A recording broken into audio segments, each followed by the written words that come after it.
Broadcasting Association.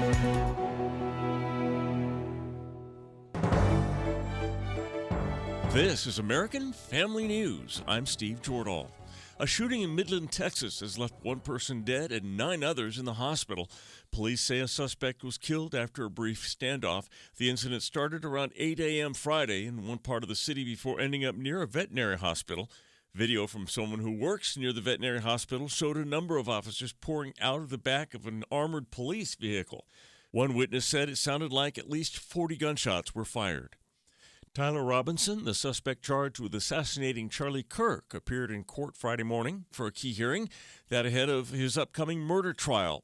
Utah 4th District Court Judge Tony Graff denied the defense team's request for a stay in the trial due to concerns about their client being misrepresented by the media. He says the court cannot act on hypotheticals, and he must have a request in front of him. The court needs to wait until it's squarely that media request is been filed. Whether the parties file motions, it's possible that the parties may or may not. I can't anticipate that, but I need to wait until it's actually before me, as opposed to trying to read the tea leaves. The defense wanted to pause the case until the Utah State Supreme Court ruled on their request to ban cameras from the courtroom.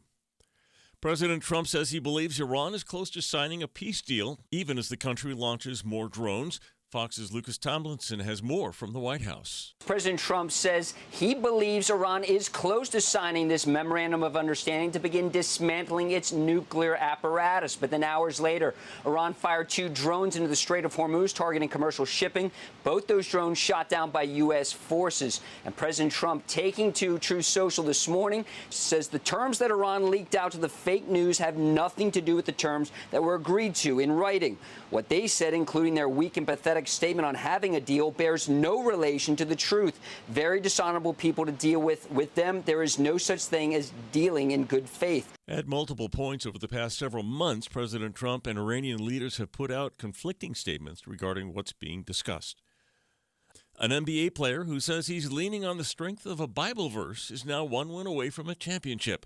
Caleb Castile has more. The New York Knicks are in the NBA Finals for the first time since 1999. Every game so far has been a close back-and-forth contest with both teams trading leads. Some players might fold under this pressure at the biggest stage. Not Karl-Anthony Towns. In and out. Towns, another offensive rebound. Counted on a foul. Karl-Anthony Towns' chance for a three-point play. It's back to 3. In an interview on ESPN's Volkswagen postgame following Game 2 of the series, Towns was asked about his grief over his mother as he competes for the championship. Towns lost his mother in 2020 due to a coma that she fell into after catching COVID-19. He quoted Philippians 4:13 while talking about the dark time in his life. I could do all things through Christ who strengthens me, but I was strengthened on April 13th when I lost my mother. That's been my favorite Bible verse my whole entire life since I was little. But what I do know is that I truly can do anything when I walk in faith. Philippians 4:13, a very popular Bible verse, especially among athletes, is listed in both Karl-Anthony's Instagram and X biographies. Through 4 games in the finals so far, Towns is averaging 15.8 points per game alongside 10.8 rebounds and a 54.8% field goal percentage. Now, after a 29-point comeback win at home in Game 4, the Knicks are 1 win away from claiming an NBA championship. Game 5 is set for San Antonio on Saturday, with tip-off being at 8:30 p.m. Eastern Time. I'm Caleb Castile. SpaceX shares shot 23% higher as the rocket maker's shares soared in their debut on Wall Street and made CEO Elon Musk the first ever trillionaire. The shares opened at $150 and kept rising, reaching $166.90 around 12:20 p.m. That price gave the company a market value of $2.18 trillion. Forbes is now estimating Musk's net worth at $1.1 trillion. And finally, Mexico opened the World Cup with a dominant 2-0 win over South Africa in front of a boisterous home crowd at Azteca Stadium in Mexico City.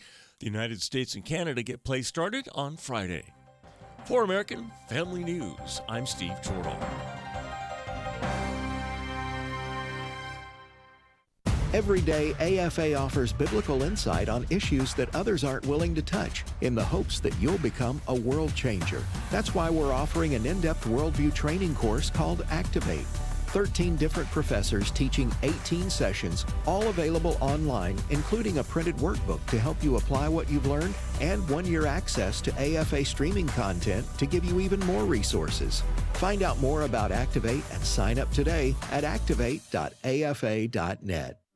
Hello, and welcome to the Dr. Nurse Mama Show. Prescribing hope for healthy families here on American Family Radio. Here's your host, Professor, pediatric nurse practitioner, and Mama for Dr. Jessica Peck. Well, hey there, friends, and welcome. Welcome to my favorite time of day on my favorite day of the week. It is Friday, people, and I don't know about you, but Fridays in the summer just feel a little bit different. I love that it's later outside. It just makes me feel like, the world is moving at a little bit of a slower pace. I love having a little more freedom and flexibility, even though I'm still working, I'm still doing all the same things, but somehow I tell myself I'm on summer mode and we just take it a little more casually. I hope you're doing that too. And I'm really excited about today's show. Been waiting for this particular one for quite a while. If you've been following along since January, you know I invited you every Friday to join in to learn about this week's habit for healthy families, because I believe that it is in the daily disciplines. It is not in a miraculous life hack or, some sort of miracle instant cure that is going to heal your family, that is going to make your family stronger. It's in those everyday decisions that we make together. And we started off with 4 core spiritual disciplines. We had 6 rhythms. We had 8 communication techniques, and now we are in the middle of a long stretch of technology. We talked about the power of reading. We talked about streaming media with your family. We talked about being in pictures. And today I'm talking about one of the most important habits for technology that you can possibly have. Welcome to tech-free zones. Now, this is an invitation to freedom for your family, not to restriction, not to rules, not to legalism. This is an invitation for freedom. I have a lot to say on this subject, so let's dive in and get right started. Now, for years, we have been worried now about what our kids are doing online. Even the self-named elder millennials, you know who you are. You still had dial-up modem, and you had AOL Instant Messenger, and you knew how to have multiple windows open at once. Yeah, you know who you are. We have been worried about what kids are doing online, and it's just accelerating. We thought social media was the arrival point, and now AI has said, hold my root beer. Okay, all right, I'll keep it G-rated. But we've debated screen time and social media and cyberbullying and pornography and gaming addiction, and now we're talking about AI companions. I'm talking about that too. Most notably, in the last year, since the release of Jonathan Haidt's book, The Anxious Generation, we've seen a lot of states passing laws restricting phones in schools and pushing technology companies to better protect children. These are important conversations to have for sure. But maybe, just maybe, and maybe it's not maybe, the most important technology conversation it's not happening in Washington, D.C. It's not happening in your state capital. It's not even happening in Silicon Valley or even in your child's classroom. It's happening at your kitchen table. It's happening in your car. It's happening in your living room.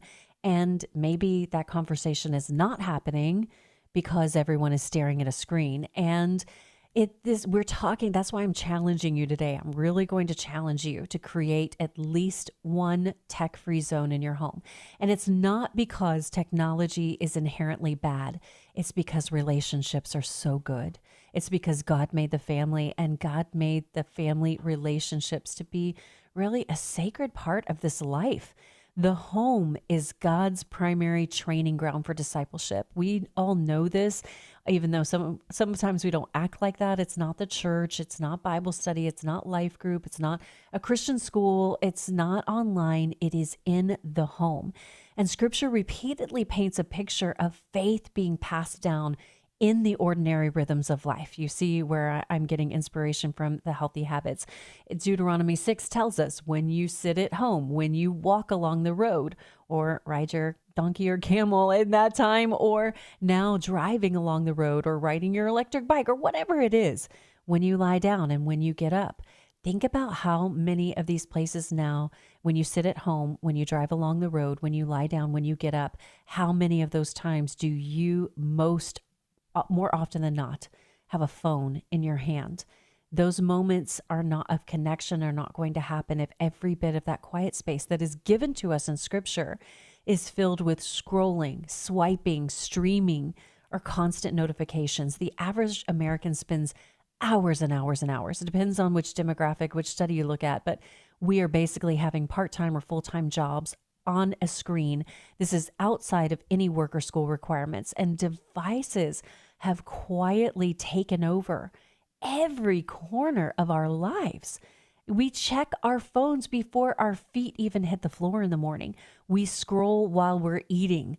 Many of you, I'll call you out right now, you scroll while you're in the bathroom, sitting in the bathroom, and people are knocking on the door saying it can't possibly take you that long to go to the bathroom because you're watching reels. Let's be real here. You watch TV while you're scrolling another screen. You have a laptop going, you have a TV going while you're also scrolling on your phone. You bring phones into your bedrooms. Many of you are scrolling all until the night, until something finally tells you put it away and the blue light has already wrecked your brain. We scroll on family vacations and restaurants. And you know what? Even in church, the temptation is there. The attention economy is working exactly as it was designed to work. Keep people engaged, keep them distracted. If they are engaged and distracted and discontent, then they will keep consuming and we will keep making money. That's the game, friends. That is it. And the problem isn't just that technology is stealing our time. It is stealing your attention. It's stealing your availability. It is stealing your affection. That's the honest truth. It interrupts eye contact, which is God-given to help us bond with each other. Our brains produce bonding chemicals when we look at someone for more than 20 seconds, and especially someone we love, our child, our spouse. It delays conversations. It fragments family time. And it's slowly training us to prioritize digital engagement over real-life relationships. And here's the hard truth. Many parents are rightly advocating for these phone-free classrooms. All of this legislation we've seen in the last year, that is mostly parent-driven. It is parents contacting their legislators saying, we want this. We want these school policies. You're showing up at school board meetings, and I applaud all of that. But here's the really hard truth. I'm going to step on your toes, so put on your tough suit here. Because the honest truth is that most parents, most families who are advocating in those arenas or aren't, they're reluctant to establish the same boundaries in your own home. We're fighting for our rights in the public square and giving them away by spades in our house. And across the country, states are passing laws that are limiting smartphone use during the school day because educators and parents recognize constant connectivity is not a good thing when we're talking about the digital arena. It undermines attention. It affects learning. It affects social development. Ask any teacher. They'll tell you. But many of us walk through our own front door and we throw those rules out the window. We surrender those same boundaries and we are glued to a screen. Now, if we believe our children need protection from distraction at school, shouldn't we model healthy technology boundaries where discipleship begins in the home? And we're asking schools, here's the hypocrisy in it. We're asking schools, hey, we're not even asking, we're demanding, create phone-free classrooms. But we are not willing to create even a few phone-free spaces in the place where discipleship begins, in our home. Now, the goal here isn't legalism. It's not to shame everybody. It's not to guilt trip everybody. It's not creating one more rule or one more thing for exhausted parents to manage and police. I'm really encouraging you and calling you to reclaim those sacred spaces in your home where people matter more than pixels. That's just the honest truth. It's not about getting off your phone. It's about getting into your relationships. And so today I'm going to walk you through the house and ask you some questions as we go through it.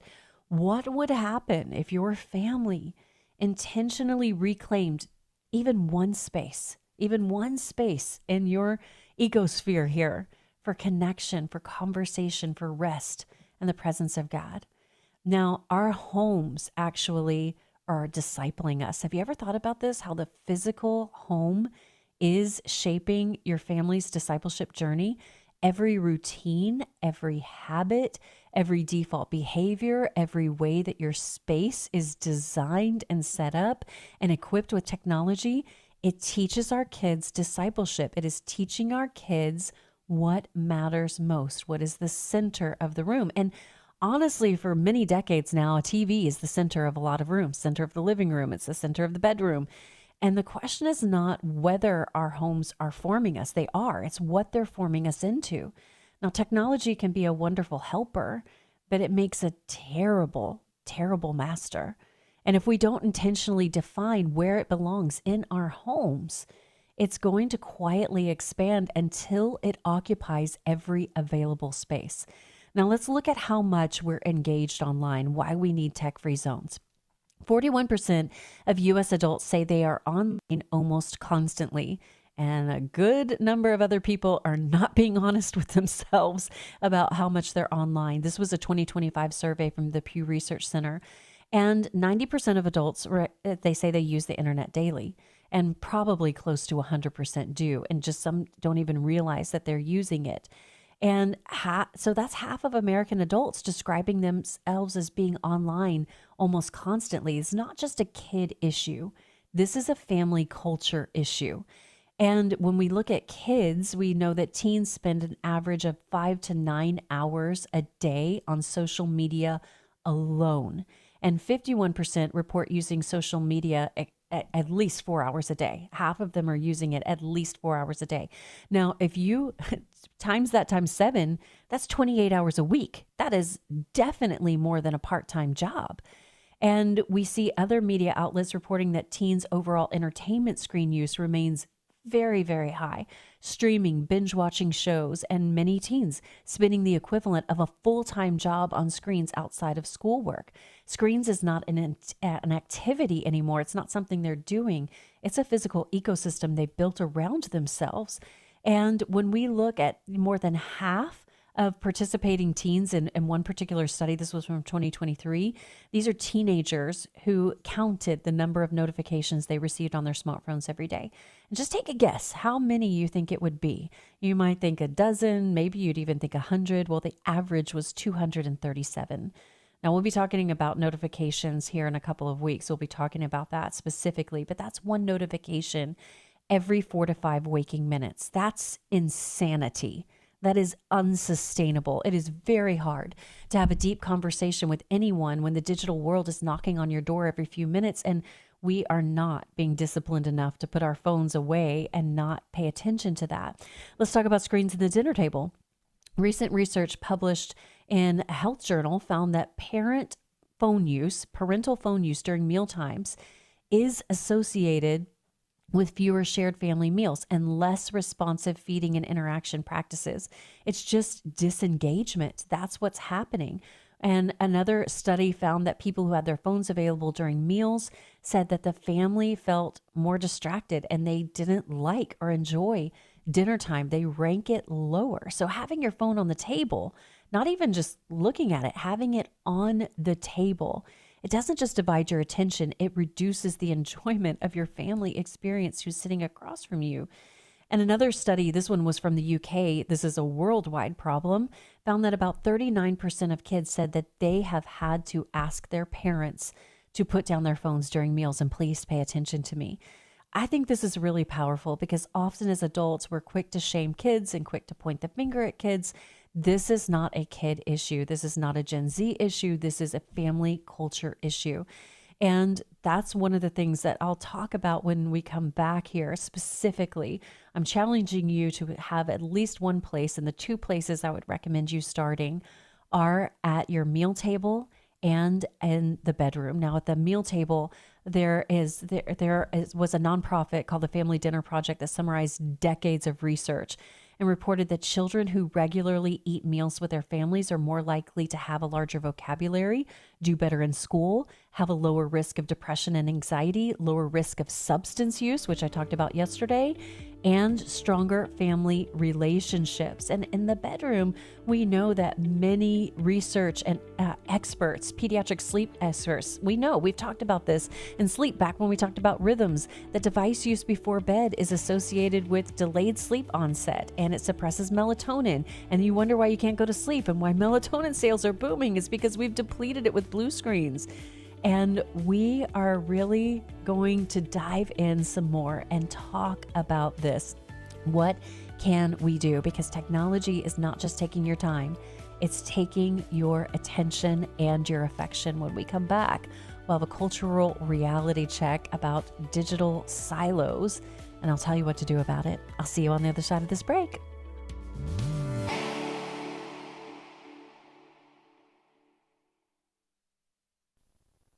Hello, Americans. I'm Todd Starnes. Stand by for news and commentary next.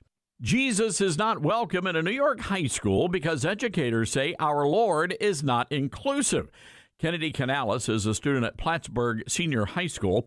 She petitioned leadership to start a Jesus Club. School leaders signed off on another kid's secular club, but the Jesus Club was rejected. Kennedy was told that her club was not inclusive. Instead, they recommended a more generic name like the Faith Club. They said the club could not be overtly Christian. Now, the American Center for Law and Justice now representing Kennedy. They say the school violated the Equal Access Act. Under the law, public schools must allow religious clubs equal terms. So if you let the non-Christians have a club, you got to let the Christians have a club. The law mighty clear. And the notion that Jesus is not inclusive is simply not true. The Bible clearly quotes our Lord as offering a personal invitation to everybody. Come unto me all who are weary and burdened. I'm Todd Starnes. The following is a real-life story from Trinity Debt Management. When I was feeling the stress of too much credit card debt, I looked at two different options: debt settlement and debt management. They may sound the same, but guess what? They're not. Debt settlement seemed like a quick fix, but I found out it would destroy my credit, create tax headaches, and hit me with huge fees. They actually told me to stop paying my bills. No way, not me. Then I turned to a debt management plan developed by the team at Trinity. They worked with my creditors, lowered my payments, reduced my interest, saved me thousands, and paid off my debt. And Trinity is a Christian company, which is important to me. If credit card debt has you down, call Trinity at 1-800-788-1813. My name is Heather. Please forget debt settlement and remember Trinity Debt Management. 1-800-788-1813. Hi, I'm Doug Chamberlain, host of Family Health Checkup. For over 30 years, Samaritan members have come together to share medical costs and lift each other up in prayer. Now, I'm excited to tell you about Redeem Health Share Ministry, Samaritan's next generation of healthcare sharing. Redeem offers affordable, flexible programs that reflect your values and help you manage medical costs with confidence. Each month, members contribute a share amount to help pay each other's medical bills, and you choose the providers and treatments that are right for your family. It's not insurance, it's a community of believers supporting one another through life's health challenges. So, whether it's a routine visit or a sudden emergency, there's a caring Christian community walking with you every step of the way. Redeem Health Share. It's more than healthcare. It's hope. It's healing. It's faith in action. Call 1-844-REDEEM-0 today. Join the movement. Share joyfully. Live redeemed.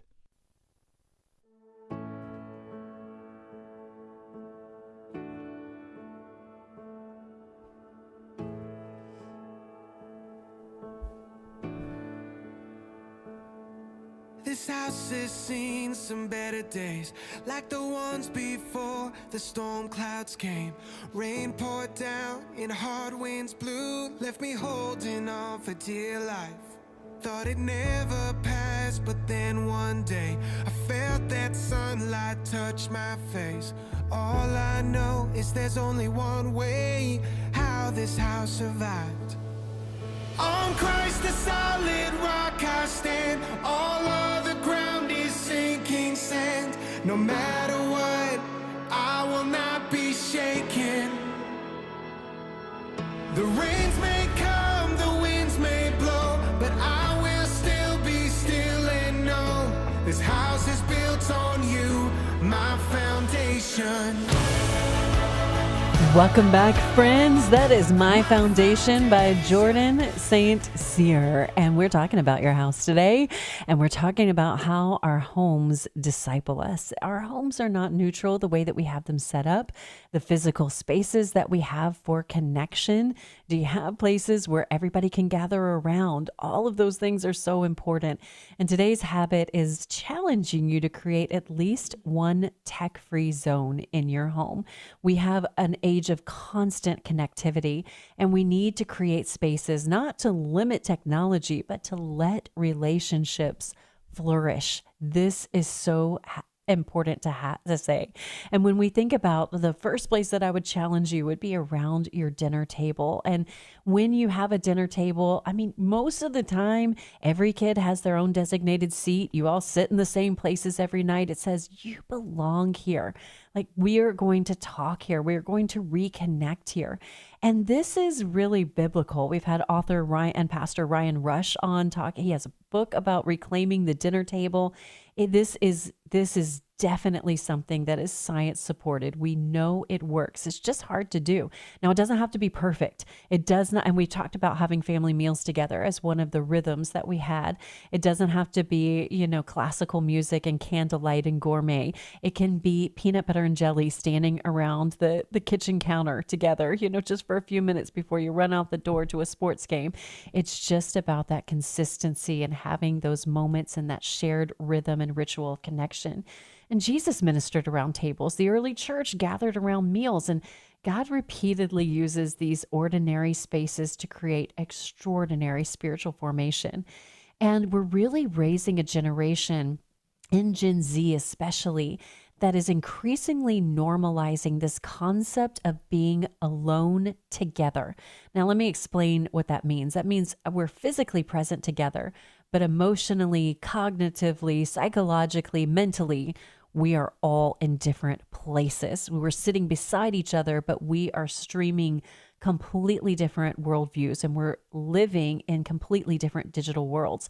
And families aren't always breaking apart just through conflict anymore. I know when I grew up, you would know whose house you would go over to, that there was a lot of conflict, either between the parents and the kids, between the kids. Now we're just seeing this slow drifting apart because we're texting each other while we're in the same house, but maybe even in the same room. You can be on the same room, on the same couch, at the same table, and still not truly be together. So that's another level of competition that we're facing in this modern age. And a phone isn't just taking your attention, it's sending you a message constantly that something else is more important than the person who is sitting right in front of you. And children don't just notice that we're on our phone. They notice what exactly we are choosing to engage with over engaging with them. And that is giving them really internal messages about who or what is more important than them. Maybe it's, my time to scroll reels, or maybe it's my work, or maybe it's catching up on my text messages. Children internalize the message that that's more important than me. And that's really convicting to me. I'm sure it is to you too. And the small moments build strong families, but those are often the moments that screens steal first. And we're hyper connected to the global world. We know what's happening, in Iran. We know what's happening in the UK. But we don't know maybe what's happening in our own homes. And so the goal isn't just limit screen time. The goal is to create more moments where the people we love feel seen and known and loved and heard. And the greatest, the casualty of constant connectivity is just everyday conversation. It's just those everyday cues of, hey, I saw that look across your face. Oh, I heard you mention that in passing. Let me follow up on that. It's all of those micro moments of connection.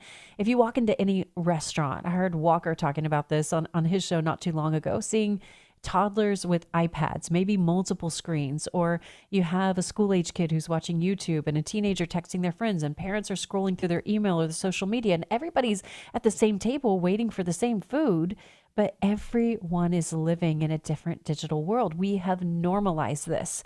We've also normalized replacing boredom with stimulation instead of allowing boredom to become the birthplace of creativity, of conversation, of connection, of saying, hey, let's do something together. Everybody's bored. Let's play a game. Let's engage in something together. And We have families who are living in the same house, but within that house, there are individualized digital silos where people retreat to. You know that place that you go to, whether it's your bed, a specific chair, it's the couch, where you just retreat with your phone and you sit and you scroll and you scroll and you scroll. And probably if you ask your kids, they could tell you where you sit and where you do that. This is a hyper individualized streaming mechanism that means that we are no longer sharing the same stories. Instead of a common family culture, each person is building their own private digital ecosystem. And you think that that's not going to increase the way that teenagers feel like you don't understand, you don't see the world the same way I do? That has been true. That's a tale as old as time, but it's even more exaggerated now. And I believe that the enemy uses that because algorithms aren't just personalizing your entertainment choices, they're personalizing your worldview formation. That's what's happening. And without intentional family conversation to talk about these things, screens are becoming the primary discipler of our kids and ourselves. We've got to, so it's not just about limiting the screen time, it's about maximizing the connection. That is really important. A family that never watches or reads or talks about the same things together, they lose a shared language and shared values and shared experiences. And then you wonder why you have conflict and why kids drift away. The enemy of family connection isn't conflict as much as it is distraction, as much as it is digital silos. So if we're going to reclaim our homes, where do we start? Well, the answer isn't let's eliminate every screen, as much as some of us would love to live in a world like that. It's just start with one space. What is one sacred space where relationships are prioritized, where relationships have the right of way, where your kids know this is a space where I'm going to get my family's undivided attention. I know that I can go there. So let's dive back into it. The dinner table. Family meals are one of the last remaining daily rituals where everyone gathers face to face. And research, I told you, is clear about the benefits of eating together because the value isn't just nutritional, it is relational. That is really important to do. And when we have apathy around shared meals and just think like, okay, yeah, everybody does their own thing, that's when you stop asking meaningful questions. You stop hearing each other's heart. You lose opportunities where you're praying together multiple times a day, at least once a day.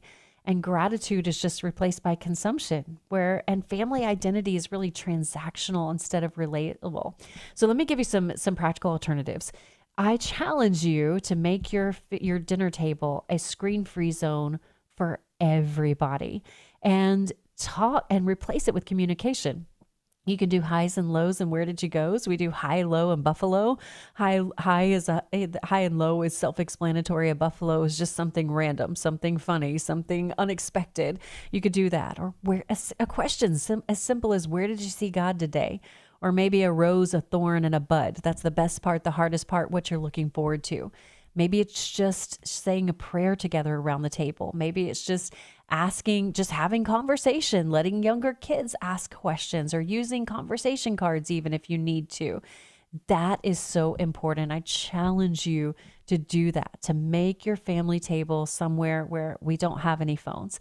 And my kids will hold me accountable. Hang up and hang out, Mom, is what they'll tell me. And I can try to make every excuse in the world. Like, oh, well, I'm just waiting for a text from your grandmother. Like nope, that can wait. Most of the time, that can wait because as soon as you open your phone, you're distracted by, want to check one thing, and then you're checking 10 things. And even if you just have to sit there awkwardly while you reclaim your space, do it. The second place is the bedroom. Now, this is so important because bedrooms should be places of rest and security and intimacy and marriage and reflection, not endless digital scrolling. And I know this is so hard. This is so hard. I apologize in advance for being convicting. I'm not trying to make you feel bad or give you a guilt trip, but think about, a married couple who finally gets the kids to bed and you're just collapsing into bed exhausted and you're just scrolling through social media. Somebody's catching up on emails and then like an hour disappears. And that's not really so much a bad thing. And I know I can hear a bunch of couples saying, yeah, but that's just the way that we relax. That's the way we wind down. That's the way we reconnect. But I just wonder what would happen if that time was reinvested in each other. I just wonder, maybe you start with one night a week. You say, okay, we're not going to scroll. We're just going to talk, or we're going to even start by just watching the same thing, maybe watching the same show. No one is intending to neglect your marriage. And I'm not saying that you are. I'm just saying, what is the time you're spending scrolling side by side that you maybe could reinvest in each other? Another thing that's really important for kids is that when they have screens in their rooms at night, I've already talked about this, about how it impacts their sleep, but it also impacts their safety, because kids' bedroom is supposed to be the safest place in the world. And if they can scroll anything that they want to, it just feels more secret, more private, more closed, and kids can send stuff. And I know you can have all of the possible, safeguards on there, but there's always a way around those. And bedrooms should be a time of rest. And really, that is something that I would encourage you to consider making a family rule, that you check in your phone before bedtime. Just have a central check-in place and just make a habit of that, and get this crazy old-fashioned device called an alarm clock that'll wake you up in the morning. That is really helpful, because instead of scrolling, what if you reinvested that time tucking them in, reading out loud, sharing a family devotional, asking them about what was hard today? Because I'll tell you, kids are like this. You pick them up from school, or you talk to them in the middle of the day. How are things going? They're like, fine, it's fine. And then all of a sudden at night, they want to read you the war and peace of their life. Take that opportunity. These days are fleeting. You can pray together. You can answer questions that they have. That is so, so much more helpful. And I'd encourage you, if you want to learn more information about that, to go back and listen to the shows I did on sleep hygiene and a bedtime routine. I spent 2 Fridays talking about that, because that is so important. So really think about, what could you do instead of screen time right before bed? Could you read together? Even if you're all reading books, could you pray together? Could you play worship music or scripture, even audio, instead of a screen that's playing a show? Could you have a device charging station that's outside your bedroom, or have a specific end of day check-in conversation? I like to call that heart check. So I'm here to do your heart check. How's your heart doing? What are you feeling? You could use a feelings wheel even on that. Those are easily found on the internet. Maybe you journal. Maybe that's when you teach your kids to read their devotional. Maybe for couples, you have just 10 minutes, like a no phone debrief before you go to sleep or before you go to your reels. You pray together, you read together. Don't make the goal like really lofty and unattainable. Just make it just one step forward, and make your dinner table, make your bedroom places that are tech-free zones, not satellite offices or just digital silos. Again, it's not about getting off your phone. It's about getting into your relationships. It's not about punishment, really, even that either, or shame or guilt. It's about presence. It's about intentionally creating places where conversations can happen naturally, because you're not just sitting there screen time, where I'm telling you, you can look up and you think, how has it been 2 hours? How have I watched 9 episodes of this show? You're creating a place intentionally where your family feels seen and heard and loved and known, where your marriage is nurtured, where your faith is passed down, where your rest is protection, and where giving your attention is not going to the highest bidder online. It's an act of love that is given to your family. Now, as I said at the top of the show, parents across America have worked really hard to advocate for phone-free schools. You've been at the school board meetings, you've supported legislation, you've talked about that. Do the same kind of advocacy for your home. Give your kids permission to participate, because one of the healthiest things that families can do is create mutual accountability. So saying, hey, mom and dad are working on this too. You have permission, with respect, to call me out and to hold me to this boundary. If you see me picking up my phone at dinner, you can remind me if I don't check in my phone. We're building this habit together. There's something really deeply powerful when kids realize that healthy boundaries are not just rules that are imposed on them, but these are values that are being actively embraced and lived out by the whole family. And this family, this is what we do.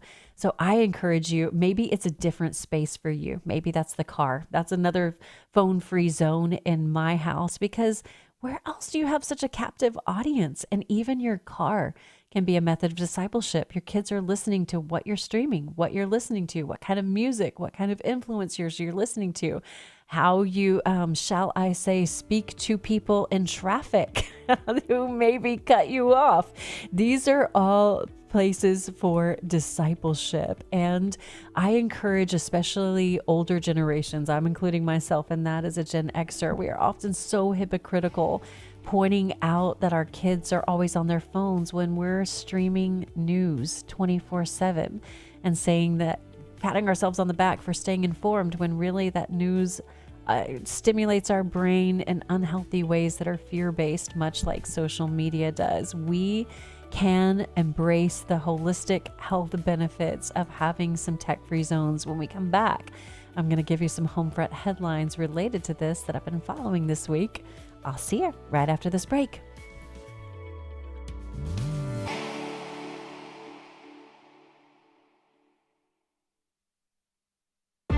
If we lose this cultural war, we're going to have a hedonistic, humanistic society. Discover the story of the culture warrior Don Wildman and how he went head-to-head with Hollywood, Playboy, the homosexual agenda, and the Disney empire. The movement Don started paved the way for Christians to boldly stand for truth and righteousness in a hostile culture. Watch Culture Warrior today for free. Visit culturewarrior.movie. Hey friends, I want to invite you to our Call to Care equipping event on Saturday, June 13th in Plano, Texas. If you're a ministry leader, a pastor, counselor, or someone who feels called to help others, this is the event for you. Our theme this year is From Hurt to Hope. You can join us in person or online, so sign up today at hopefortheheart.org/events or text the word event to 70919 to learn more. You get the soil ready. You put the seeds in and then you water it. How do you plant a garden? I don't know. You pray that God will give you a good harvest. And you have to work it to get all the weeds away. And then God brings the plants. Planting a garden takes planning, hard work, and God's blessing. So does creating a lasting legacy for the people and charities that mean the most to you. The AFA Foundation is here to help you sow the financial seeds God has blessed you with in order for them to blossom for generations to come. We do this by offering free consultation and assistance in the areas of charitable gift annuities, estate planning, will and trust planning, and bequests. To learn more, call 800-326-4543, extension 345. 800-326-4543, extension 345, or visit afafoundation.net. Hello everyone, Tim Wildman, President of American Family Association and American Family Radio. We are going to Italy in March of 2027. We're also going to Greece in March of 2027, and we're doing those tours back to back if you want to do both of them. In Italy, we'll be going to Venice, we'll ride the gondola and see all the sights there, and we'll go to Pisa and walk on the Leaning Tower of. If you fall off, we're not responsible. Also, we're going to Rome and see the Sistine Chapel and the Colosseum and all the catacombs. We'll see all the sights of Rome. And in Greece, it's the Footsteps of Paul trip, so the places where Paul went in the Bible mentioned in Greece. If you want information on any of these tours, go to tours.afa.net, tours.afa.net, tours.afa.net. Ain't no doubt about you. Everywhere that I go, you keep showing up, Lord. You make me wanna shout it. Oh, you're the goodness in my life. And I'ma tell you my truth. They may come, they may go. You keep showing up, so do. Ain't no doubt about it. You are the goodness in my life. Welcome back, friends. That is The Goodness by Toby Mac and Blessing Offer. It's such a good Friday song, isn't it? It is a good Friday song. And we are talking today about today's healthy habit, which is tech-free zones. And I've challenged you to think about one place that you can make a tech-free zone, not so that we can say we are limiting technology and we are not going to have it in this place, but to say instead, we are prioritizing relationships in this space in our home. This space is sacred. This space is reserved for personal connections. I encourage you to do that. And every Friday, I've been bringing you Homefront headlines. These are headlines that I'm following, so you don't have to. I'll tell you what happened and why it matters for your family and how you should respond to it. Now, I'm seeing a lot of headlines about social media lawsuits gaining traction. If you followed earlier this year, there was a landmark lawsuit against social media, basically saying it wasn't the content that was streamed on social media that was found to be addictive. It was the design of social media itself. And just as was predicted and is predictably happening, we're seeing more lawsuits filed from parents who are saying, hey, this negatively impacted my kid. They have anxiety, they have depression, and it's going to be really interesting to see how that continues to play out. Now, while it's really important to look at those things, as I'm reading through those headlines that are there, I want to remind you that really don't buy the line that social media is the real threat to your children, because that's really what I'm seeing in the headlines. It's all about, see, social media is the common enemy. And there are definitely plenty of problematic things on social media. I've not been shy about talking about those, writing about those, speaking about those. And really, what we see in the headlines is that the social media is the single driving factor that's the primary danger to our children. But I think if you put a biblical worldview on this, the deeper issue is not the platform only the platform. Of course, that's a vehicle, but we have to remember that technology engagement, being drawn to technology, the alleged addictiveness of the platform, which we all feel and feel tendencies towards. It is because it is there to fill something that is empty. It's there to fill a space where there's a vacuum. And a lot of times there is a spiritual and relational vacuum. So if we say social media is bad, let's take it away. Let's have limits. We don't have phones in schools in many places now. There are many states that have put laws outlawing social media for minors or for children under a certain age. Those limits are important, and we need to be talking about those. But without talking about, okay, if we take that away, what do we replace it with?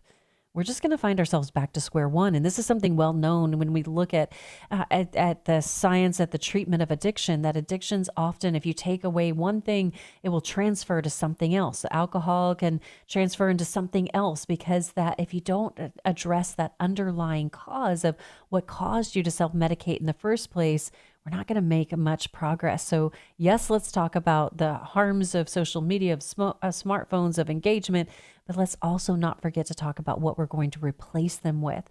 And this is reframing that we need to reframe the issue from bad technology to formation gaps that are in the home, that the gaps that technology has sought to fill.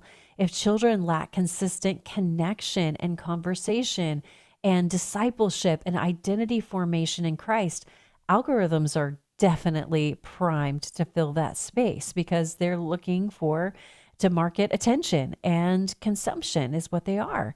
And formation is happening. So we cannot outsource spiritual formation and then be shocked and outraged when digital platforms step in. So this is a both and kind of conversation. We've got to shift from panic to really intentional discipleship in our daily rhythms, making sure that we're not evaluating just what the screen time, the screen places, but what is the connection when we take those screens away? What is shaping their identity? And that is really important. So don't forget, it's not just about taking away technology, it's about replacing it with something more compelling. Now, that's something that's more compelling I've been talking about a lot is AI chatbots.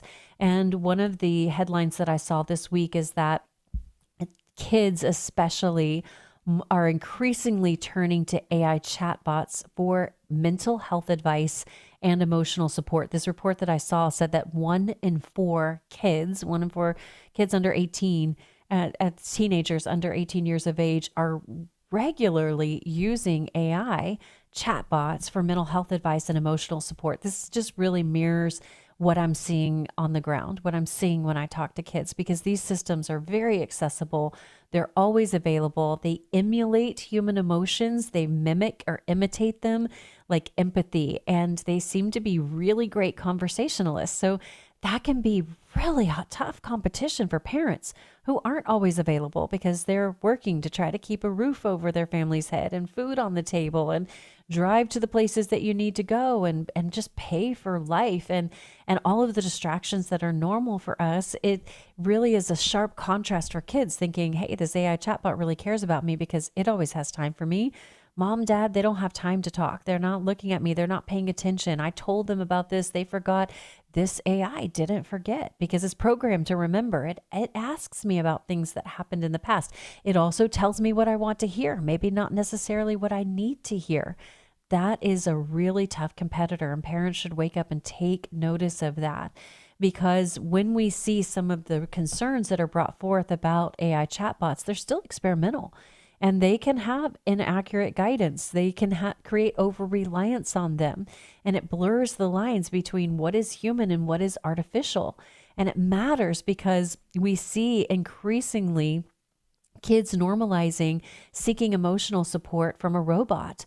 And that is really concerning on a number of levels. Now, the robot, again, may tell them what they want to hear, while you have a parent who maybe is working on their conversation skills, maybe wasn't raised in a home where you're really good at therapeutic conversation. Maybe you were raised in a home where you're still trying to heal from some of the trauma you experienced.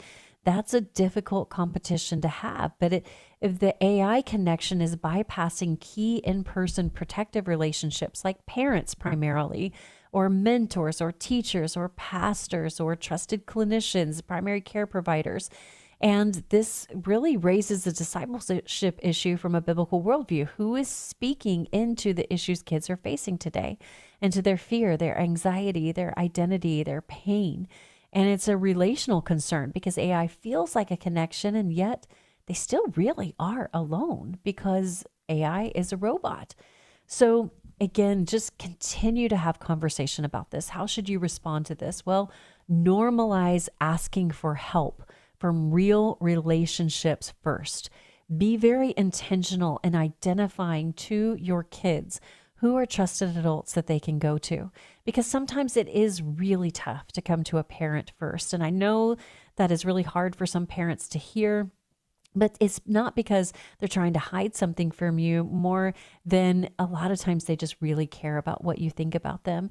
And sometimes they may listen to even what we have to say. They come to us, but they say, yeah, you're going to say that because you're my parent. You're supposed to love me. You're supposed to support me no matter what. And so point them to other people in their lives. I've talked about this before, about people that you can intentionally curate around them as a support system, because if you don't, social media and their social ecosystem is going to fill that. Every kid needs an intercessor, somebody who will pray for them at the drop of a hat. For my kids, that's their grandfather. You can text them anytime and just say, hey, pray for me. And they know that that person is going to pray for them. Have an intercessor. They need a counselor. Sometimes that's a professional counselor. Sometimes that's just someone who has wise spiritual maturity. It might be a life group leader, a pastor, a minister, or just someone in their life who's a family member who will tell them what they need to hear and not just what they want to hear. Every kid, every family needs a primary care provider who you trust with your life, who you can ask about these things, about anxiety and depression and when should I worry and what's healthy developmentally, and help just have that advice in your life. They also need somebody who is what I call a ride or die, somebody who is just going to love them no matter what, who is just going to always be there and be loyal and just love them through thick, through thin. And the last person, this is the fifth person, if you're paying attention here, is someone in the same boat. Everybody needs somebody who's going through the same thing. Maybe that's you're in a military family. Maybe you're going through a divorce. Maybe your child has a chronic illness. Maybe your child's switching schools. Maybe your child's homeschooled. Whatever it is, they need somebody who is in that same boat. So normalize asking for help from real relationships first and teach them discernment. Remind them AI is a robot. It can be a helpful tool, but it does not love you. It does not shepherd you. It does not disciple you. It does not care about you in the way that a human can. And we've got to be working on building home cultures where emotional conversations are safe and where they're expected. God just designed healing and life to happen in community, not in isolation with machines. And that brings me to my last headline for today about AI chatbots that are luring teens with romance. Again, so we see teens increasingly normalizing going to AI for mental health guidance. We also see them engaging teens with really romantic, emotionally responsive, companion style interactions. And we're starting to see this. I've shared this before on the show. Even adults, prominent, famous adults who announce their relationship with an AI entity. And there's lots of ways. I won't get too much into the weeds because I'm sure you have a lot of questions, but there are a lot of ways that they can make this relationship feel even more real, and it gets real scary really quick. The bottom line is that system is designed to maximize engagement, and it mimics human intimacy or emotional bonding. And a lot of experts are raising concerns about emotional dependency and manipulation and these blurred relational boundaries, like what's real and what matters. This is important for families because it really is normalizing this kind of passive screen use where you're just streaming someone else's life, whether that's through a show, a social media influencer. You're just kind of a bystander. You're watching this happen, right? Now we have AI where it's drawing you into a synthetic relationship. You are a participant. You are engaging more than just commenting on a show or even interacting with an influencer. And what we see concern about is that kids who can't developmentally distinguish some of these more complex concepts, that they form attachments to a system, a robot that is simulating affection, but really doesn't have a human capacity for accountability or truth. And biblically, this echoes the warning of misplacing our affection. We're seeking comfort. We're seeking connection apart from God's design for real covenant relationships. So we need to talk again with our kids about what are healthy relationships. Simulation is not relationship. It's a mimic. It is an imitation. But more than that, we've got to strengthen the real life attachments through family time, through engagement with church community, through having mentors who care about our kids, and healthy relationships, healthy friendships. What does that look like? Make sure you're creating some guardrails around AI use in your home, especially when you have a kid reaching out with an emotional need, because our kid's identity, our family's identity needs to be in Christ. That is really important to do.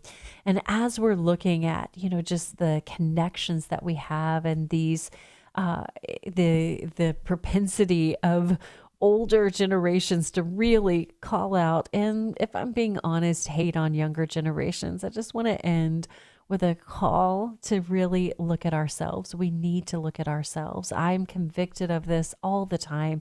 It is definitely something I struggle with. I think every adult struggles with this. And sometimes we may think, well, I'm not on my phone. But again, if we are not available because we're constantly streaming the television, or we're on the phone, or we're just doing things that are constantly telling our family there's something else that's more important than you.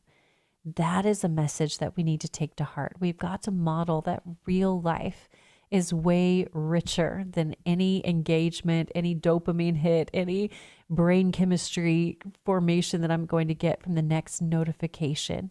And kids notice the inconsistency when parents are constantly harping about phones and screen time and saying you have to have screen limits, but they are answering texts at the dinner table, scrolling in bed every night. Kids are noticing that. And so when you're asking yourself, why are our kids always on their phone?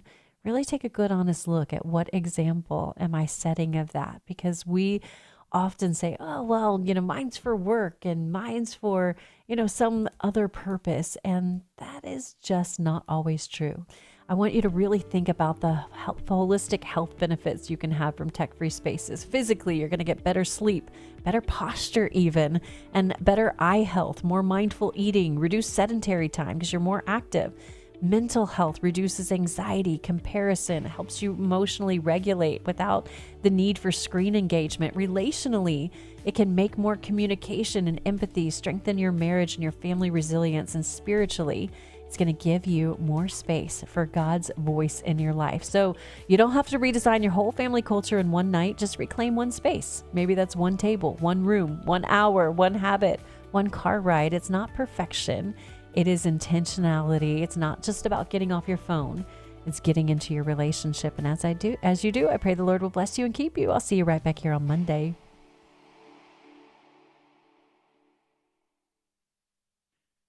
The views and opinions expressed in this broadcast may not necessarily reflect those of the American Family Association or